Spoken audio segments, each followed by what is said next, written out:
그날 밤 제 안에서 무언가 뜨겁게 녹아내렸습니다. 30년간 굳게 닫혀있던 제 마음의 빗장이 그 남자의 뜨거운 숨결 한 번에 허무하게 녹슬어버릴 줄은 그때는 미처 알지 못했습니다. 한 번 열린 문은 다시 닫히지 않았죠. 저는 차미숙입니다. 올해 61살이죠. 30년 전 제 남편이 다른 여자와 바람을 피운 후로 저는 사람을 믿지 않게 됐어요. 아니, 정확히는 사랑이라는 걸 믿지 않게 된 거겠죠. 이 산골짜기 가마터에서 혼자 도자기를 구우며 살아온 지도 벌써 30년입니다. 처음엔 생계를 위해서였는데 어느새 흙을 만지는 게 제 유일한 위안이 됐어요. 흙은 거짓말을 하지 않거든요. 정직하게 제 손길에 반응하고 배신하지 않죠. 엄마, 또 흙만 만지고 있네. 가끔 딸 유진이가 찾아와서는 이런 말을 해요. 35살이 된 딸은 제가 사람들과 어울리지 않는 걸 못마땅해 하죠. 하지만 저는 이 삶이 편해요. 아무도 제게 상처를 줄 수 없으니까요. 새벽 5시 저는 어김없이 일어나 가마에 불을 떼기 시작합니다. 메마른 장작이 타오르며 내는 소리가 이 적막한 산골의 하루를 열어줘요. 물레를 돌리며 흙을 빚고 유약을 바르고 다시 가마에 넣고 같은 일의 반복이지만 지루하지 않습니다. 오늘도 새로 구운 찻잔들을 가마에서 꺼내며 생각했어요. 내 찻잔들은 왜 이렇게 차가울까? 기술적으론 완벽합니다. 균열 하나 없이 매끄럽고 단단하죠. 하지만 손님들은 항상 같은 말을 해요. 솜씨는 좋은데 뭔가 차갑다는 느낌이 들어요. 저는 그런 평가에 신경 쓰지 않는 척했지만 사실은 마음 한구석이 아렸습니다. 제 도자기가 제 마음을 그대로 닮았다는 걸 알고 있었거든요. 오후가 되자 문득 외로움이 밀려왔습니다. 이런 날엔 보통 일찍 잠자리에 들어요. 하지만 오늘은 왠지 잠이 오지 않을 것 같았어요. 가마 앞에 앉아 혼자 차를 마시며 타오르는 불꽃을 바라봤죠. 30년이나 이렇게 혼자 살아왔구나. 제 목소리가 적막한 가마터에 울려 퍼졌습니다. 대답해주는 건 오직 불꽃이 타오르는 소리뿐이었어요. 그 소리마저 어느새 제겐 가장 친숙한 대화 상대가 되어버렸죠. 그날 밤 저는 알지 못했습니다. 내일 제 이 고요한 일상에 뜨거운 균열이 생길 거라는 걸 말이에요. 그 남자가 처음 제 가마터를 찾아온 건 화요일 아침이었어요. 저는 물레 앞에 앉아 새 작품을 빚고 있었는데 누군가 조심스럽게 문을 두드리는 소리가 들렸죠. 안녕하세요. 도자기 주문을 하고 싶어서 왔습니다. 문을 열자 키 큰 남자가 서 있었어요. 60대 초반쯤 되어 보이는데 깊게 패인 주름 사이로 따뜻한 눈빛이 보였습니다. 손은 거칠었지만 악수할 때의 힘은 부드러웠어요. 강태호라고 합니다. 아래 마을에 카페를 열 준비를 하고 있어요. 저는 무뚝뚝하게 고개만 끄덕였습니다. 손님이라면 주문을 받아야겠지만 낯선 사람과 대화하는 게 여전히 어색했거든요.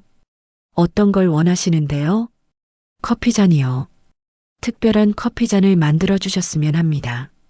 그가 제게 보여준 스케치는 평범한 커피잔이었어요. 하지만 그가 덧붙인 말이 저를 당황스럽게 했습니다. 따뜻한 잔을 만들어 주세요. 손님들이 이 잔을 잡았을 때 마음이 따뜻해졌으면 좋겠어요. 위로를 받았으면 합니다. 저는 잠시 말문이 막혔어요. 지금까지 주문받은 건 모두 이런 모양으로, 이런 크기로 같은 기술적인 요구였거든요. 감정을 주문하는 사람은 처음이었죠. 그런 건 제가 어떻게 만들어요? 잘 모르겠습니다. 하지만 선생님이라면 할 수 있을 것 같아서요. 그의 진심 어린 눈빛을 보니 거절하기 어려웠습니다. 결국 저는 주문을 받아들였고 태호 씨는 기뻐하며 돌아갔어요.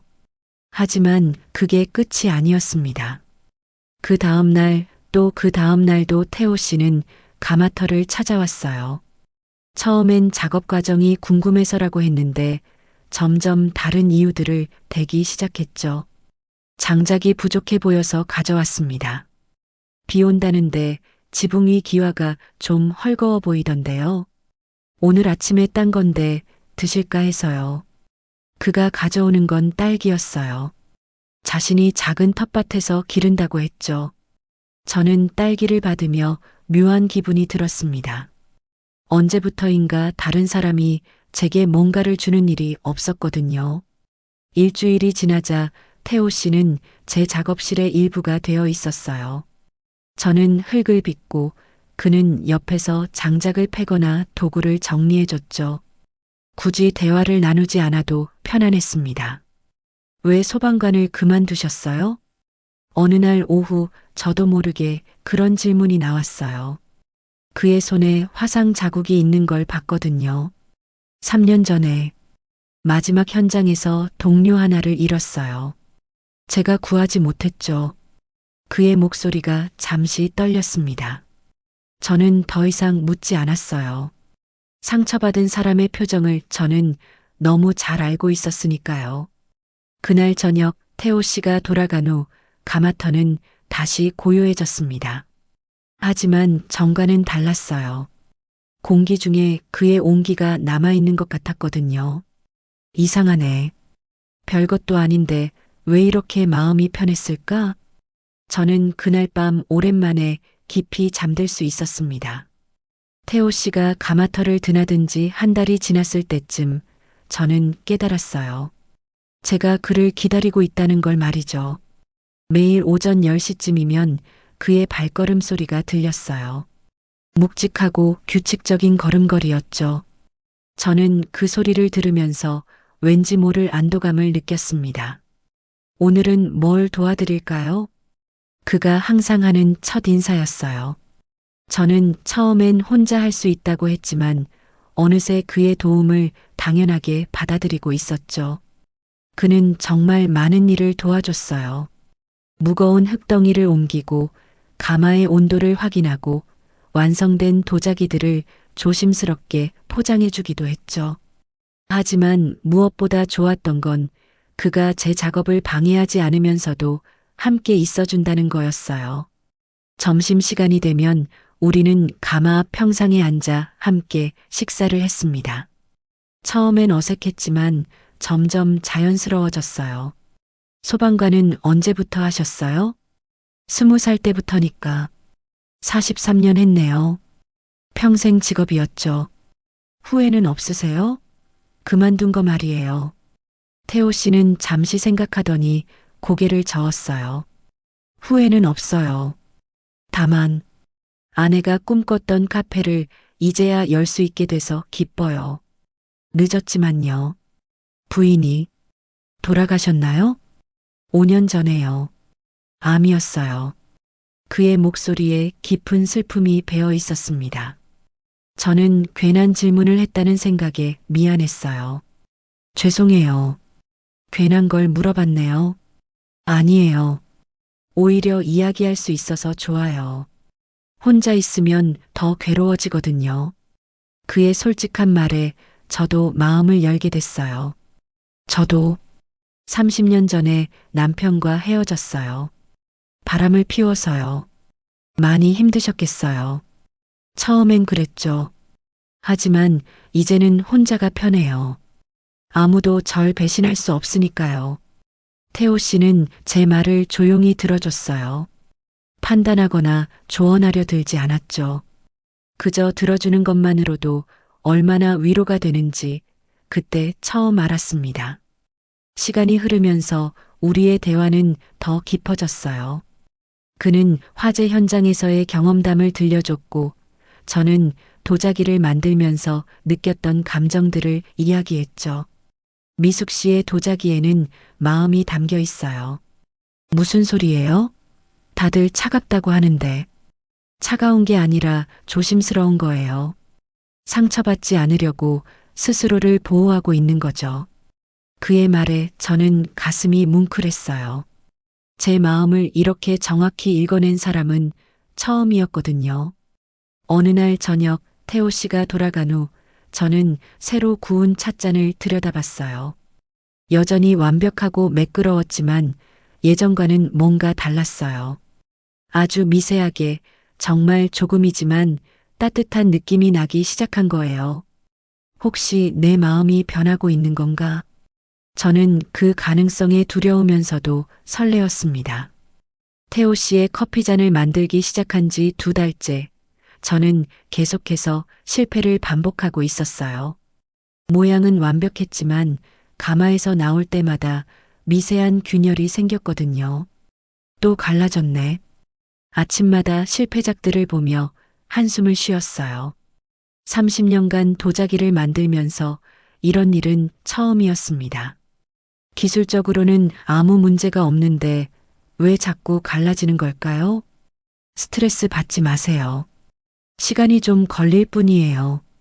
태호 씨는 실패작들을 보며 오히려 저를 위로해 줬어요. 하지만 저는 점점 초조해졌습니다. 완벽한 걸 만들어내지 못한다는 게 자존심이 상했거든요. 제가 실력이 없는 건가 봐요. 다른 곳에서 주문하세요. 어느 날 저는 포기하고 싶다고 말했어요. 하지만 태호 씨의 대답은 예상 밖이었습니다. 아니에요. 오히려 이 균열이 더 아름다워요. 그는 갈라진 찻잔 하나를 들고 빛에 비춰봤어요. 미세한 균열 사이로 빛이 스며들면서 신비로운 무늬를 만들어냈죠.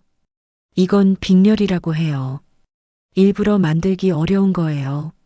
알고 있어요. 하지만 주문하신 건 완벽한 잔이었잖아요. 완벽한 게 아니라 따뜻한 잔이라고 했어요.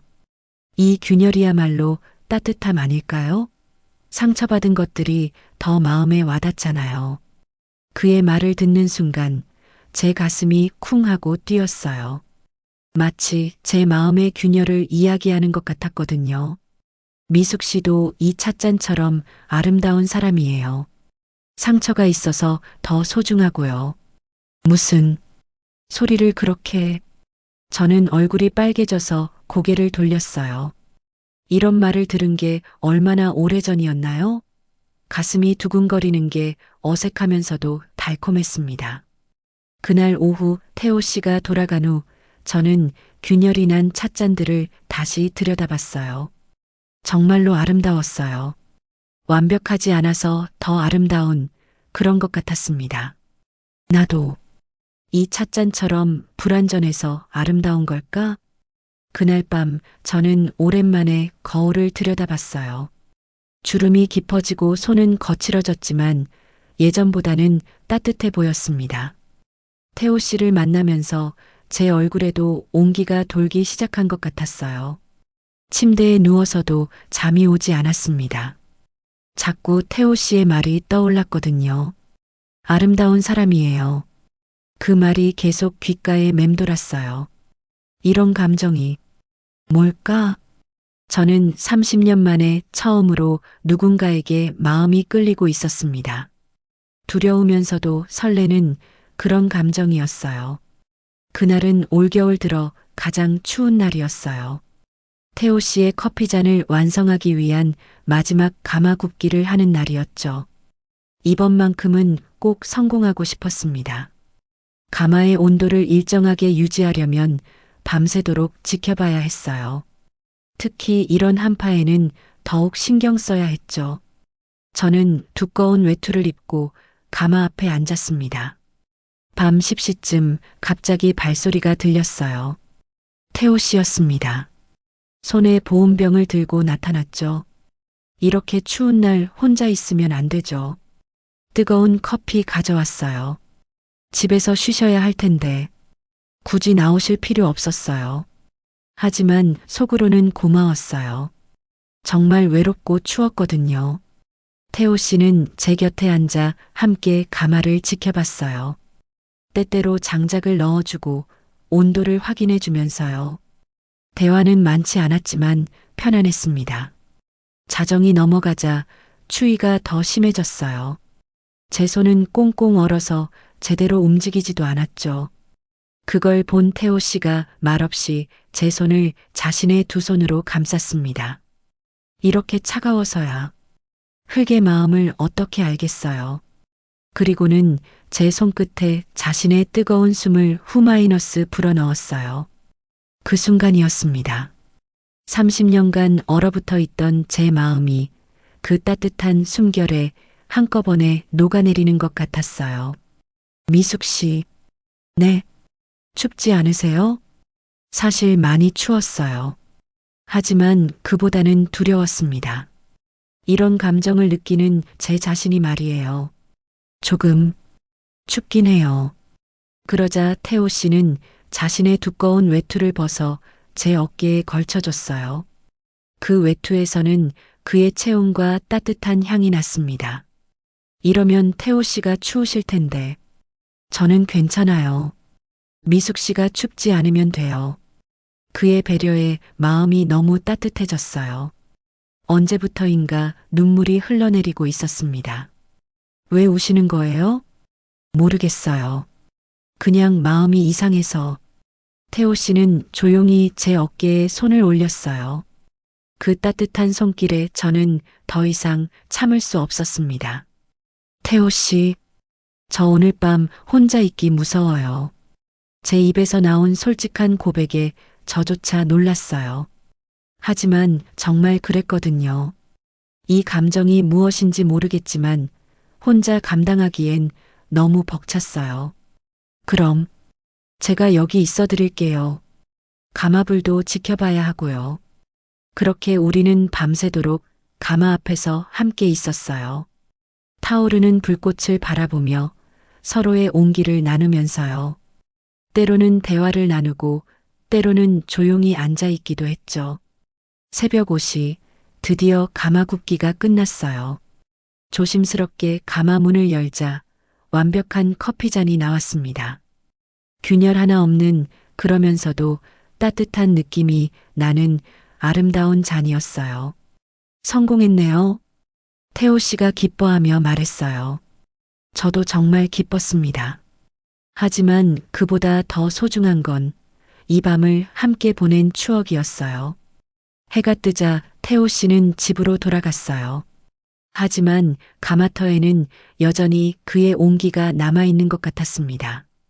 그날 밤 이후 저는 달라졌어요. 마음 한구석에 따뜻한 불씨가 타오르기 시작한 거예요. 태호 씨와 함께 밤을 보낸 후 제 도자기는 확실히 달라졌어요. 같은 기법, 같은 재료를 쓰는데도 작품마다 따뜻한 기운이 느껴졌죠.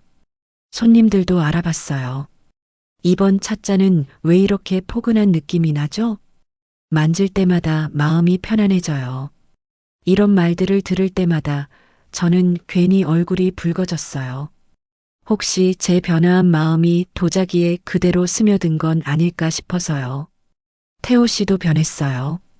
예전보다 자주 웃었고 제게 더 다정해졌죠. 가끔 제 손을 잡고 오늘 찻잔이 특히 예쁘네요 라고 말할 때면 제 심장이 마구 뛰었습니다. 하지만 행복한 시간은 그리 오래가지 않았어요. 엄마, 뭐 하는 거야? 어느 날 오후 딸 유진이가 갑자기 가마터에 나타났어요. 마침 태호 씨와 함께 점심을 먹고 있던 때였죠. 유진아, 왜 갑자기? 카페 개업 준비한다는 분이시군요. 안녕하세요. 유진이는 태호 씨에게 인사는 했지만 표정이 좋지 않았어요. 태호 씨가 돌아간 후 딸은 저를 다그치기 시작했습니다. 엄마, 설마 저 남자랑 무슨 사이야? 무슨 소리니? 그냥 일 도와주시는 분이야. 일 도와주는 사람이 매일 와서 같이 밥 먹고 그래. 동네에서 다 소문났어. 저는 당황했어요. 우리가 뭘 잘못한 건 아닌데 왜 숨어야 할 일처럼 느껴지는 걸까요? 엄마는 아빠를 배신한 것도 모자라서 이제 딴 남자까지. 유진아, 그런 말하는 게 아니야. 내 아버지는 아빠가 바람 피운 게 30년 전 일이야. 이제 와서 딴 남자 만나면 아빠한테 미안하지도 않아? 딸의 말에 저는 할 말을 잃었어요. 30년 동안 혼자 살면서 저도 모르게 죄책감을 안고 살았나 봅니다. 그리고 저 남자 진짜 순수한 마음으로 엄마한테 접근하는 거 맞아? 혹시 엄마 가마터나 이 땅을 노리는 건 아니야? 그런 소리 하지 마. 저는 화가 났어요. 태호 씨는 그런 사람이 아니었거든요. 엄마는 세상 물정을 너무 모르셔. 요즘 이런 사기꾼들 많아. 혼자 사는 중년 여자들 노리는 거라고. 유진이의 말들이 제 마음에 독처럼 퍼져나갔어요. 정말 태호 씨가 순수한 마음이었을까요? 혹시 딸의 말이 맞는 건 아닐까요? 그날 밤 저는 잠을 이루지 못했어요.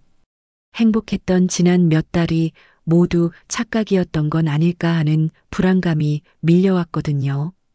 다음 날 태호 씨가 평소처럼 가마터에 왔을 때 저는 차가운 태도로 맞았어요. 무슨 일 있으세요? 어제랑 분위기가 다르네요. 태호 씨, 우리 관계를 다시 생각해 봐야 할 것 같아요. 갑자기 무슨 말씀이세요? 태호 씨의 당황한 표정을 보니 마음이 아팠어요.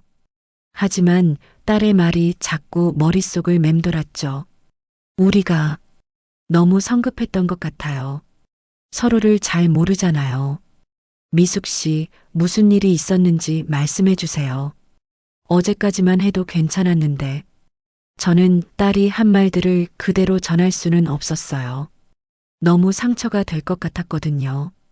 그냥 조금 시간이 필요해요. 혼자 생각할 시간이요. 태호 씨는 더 이상 묻지 않았어요. 하지만 그의 눈에 서린 상처를 저는 놓칠 수 없었습니다.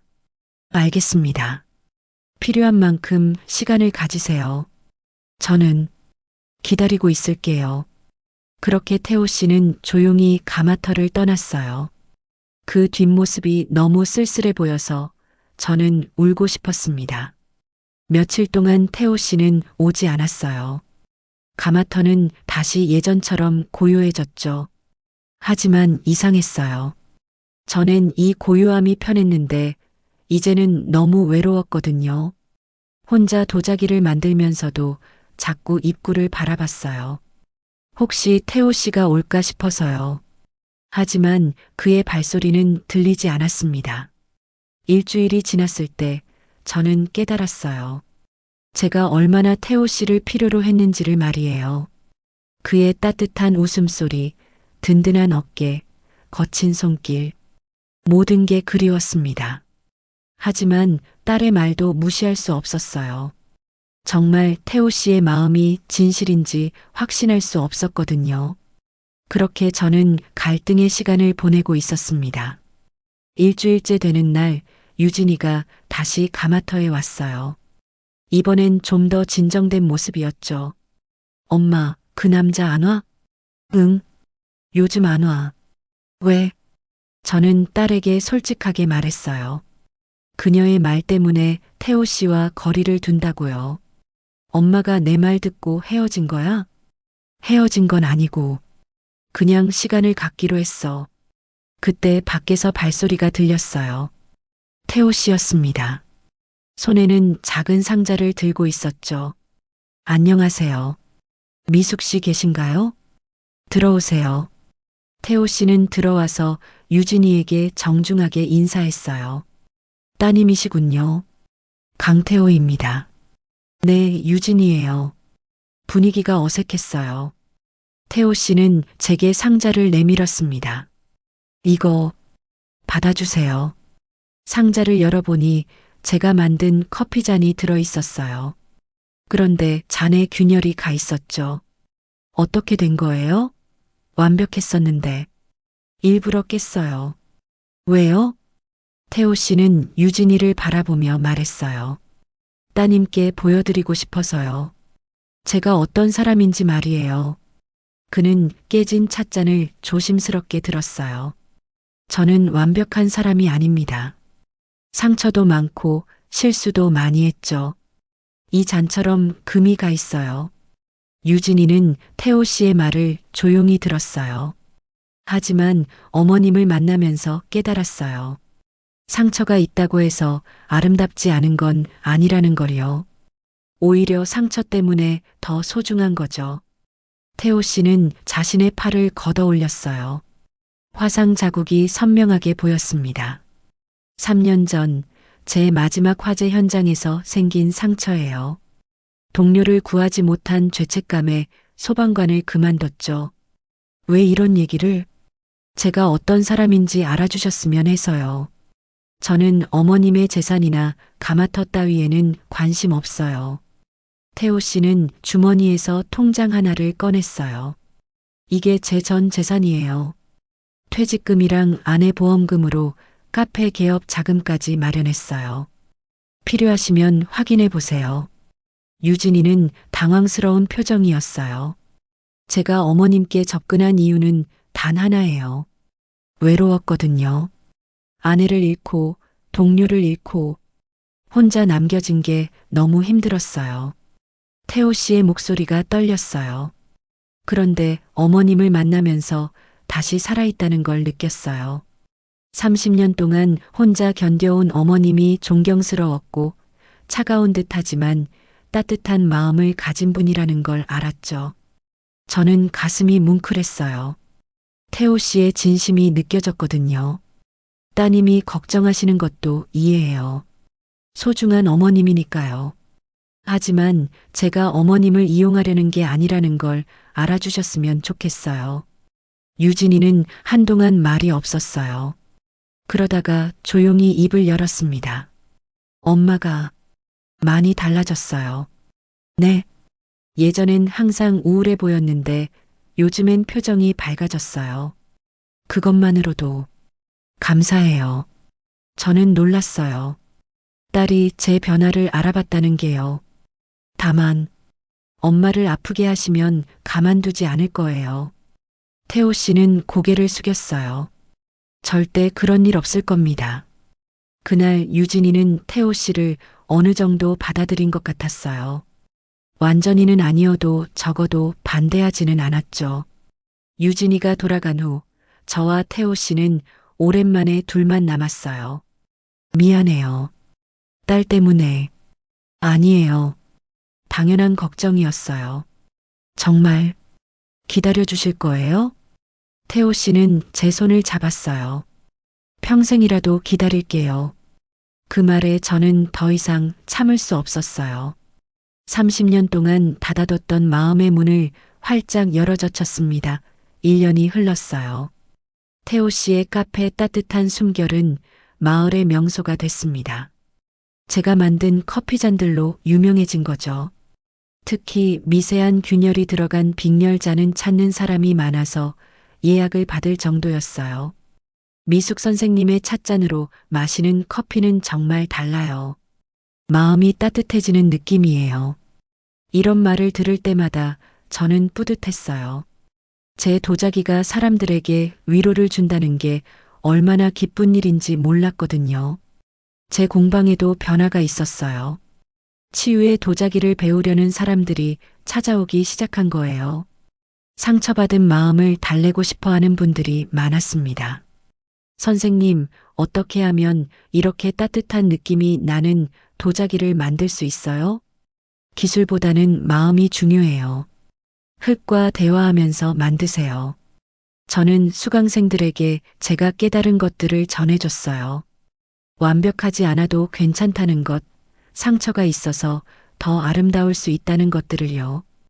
유진이도 많이 달라졌어요. 처음엔 태호 씨를 경계했지만 시간이 지나면서 그의 진심을 알게 됐죠. 태호 아저씨, 오늘 엄마 많이 도와주셨어요? 당연하죠. 어머님 일이니까요. 그럼 저녁은 제가 살게요. 맛있는 거 먹으러 가요. 이제는 태호 씨를 가족처럼 대했어요. 가끔 셋이 함께 식사하는 모습을 보면 정말 가족 같다는 생각이 들었습니다. 어느 날 저녁 태호 씨가 특별한 제안을 했어요. 미숙 씨, 우리만의 찻잔을 만들어 볼까요? 우리만의? 네. 서로를 위한 특별한 잔말이에요. 그래서 시작된 프로젝트였어요. 저는 태호 씨를 위한 잔을, 태호 씨는 저를 위한 잔을 만들기로 했죠. 태호 씨는 도자기를 모르잖아요. 배우면 되죠. 미숙 씨가 가르쳐 주시면요. 그렇게 우리는 함께 흙을 만지기 시작했어요. 태호 씨의 손은 서툴렀지만 정성스러웠습니다. 이렇게 하는 거 맞나요? 더 부드럽게 흙과 친구가 된다고 생각하세요. 흙과 친구가 되는 게 이렇게 어려운 일인 줄 몰랐네요. 우리는 웃으며 작업했어요. 가끔 실수해서 무너지면 다시 시작하고 또 무너지면 또 시작하고 그 과정 자체가 행복했습니다. 한 달 후 드디어 우리만의 찻잔이 완성됐어요. 완벽하지는 않았지만 세상에서 가장 아름다운 잔들이었습니다. 태호 씨가 만든 제 잔은 조금 비뚤어져 있었지만 손에 딱 맞았어요. 제가 만든 태호 씨 잔은 미세한 균열이 있었지만 그 균열이 오히려 아름다웠죠. 이제 매일 이 잔으로 차를 마셔요. 좋아요. 평생 함께요. 우리는 약속했어요. 아침마다 이 잔들로 함께 차를 마시기로요. 오늘도 저와 태호 씨는 가마 앞 평상에 앉아 우리만의 찻잔으로 차를 마시고 있어요. 서로의 상처를 닮은 이 작은 균열들이 이제는 가장 아름다운 무늬로 보입니다. 미숙 씨, 행복해요? 네, 정말 행복해요. 차가운 흙과 뜨거운 불이 만나 가장 아름다운 도자기가 되듯이 상처받은 우리 두 사람도 서로를 만나 완전해질 수 있었어요. 30년 동안 닫혀있던 제 마음의 문이 열린 건 태호 씨의 따뜻한 숨결 덕분이었습니다. 그리고 그 문은 이제 다시는 닫히지 않을 거예요. 타오르는 가마의 불꽃을 바라보며 저는 생각해요. 인생의 후반부에 이런 사랑을 만날 수 있다는 건 정말 축복이라고요. 우리의 사랑도 이 도자기처럼 시간이 흐를수록 더욱 단단하고 아름다워질 거예요.